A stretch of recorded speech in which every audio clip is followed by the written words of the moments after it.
Buddha and his disciples had just finished their morning meditation, but one of them, Ananda, appeared troubled.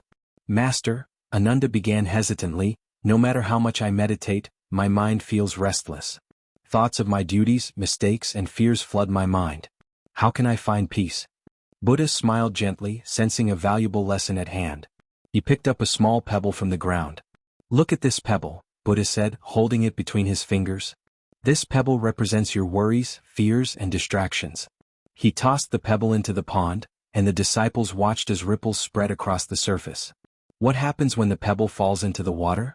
Buddha asked. The ripples disturb the water, one disciple replied. Exactly, Buddha nodded. This is your mind when it clings to distractions. The pebble, your worries, causes ripples disrupting your peace. But let us wait. The disciples stood in silence, watching as the ripples gradually faded. The pond returned to its still, mirror-like state. What do you see now? Buddha asked. The water is calm again, Ananda said softly. Buddha smiled. The pond teaches us an important truth about peace. When you let your worries sink, they settle at the bottom like the pebble. The surface, your mind, becomes calm. But if you keep stirring the water, the ripples will persist. But Master, Ananda asked, how do we stop the ripples when the pebble causes so much disturbance? Buddha bent down, cupping some water in his hands.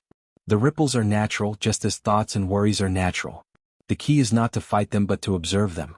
When you acknowledge your thoughts without clinging to them, they lose their power. With time and patience, the mind becomes still like this pond. The disciples stood quietly, letting the profound lesson sink in. Ananda closed his eyes, feeling a sense of clarity he hadn't experienced before. Buddha's voice rang softly. Peace of mind is not the absence of problems, but the ability to let them pass without disturbing your inner stillness. Let your thoughts come and go, but do not let them define you. Only then will you find true peace. As the disciples returned to their meditation, the pond shimmered gently under the sunlight, reflecting the stillness Buddha had just taught them to seek.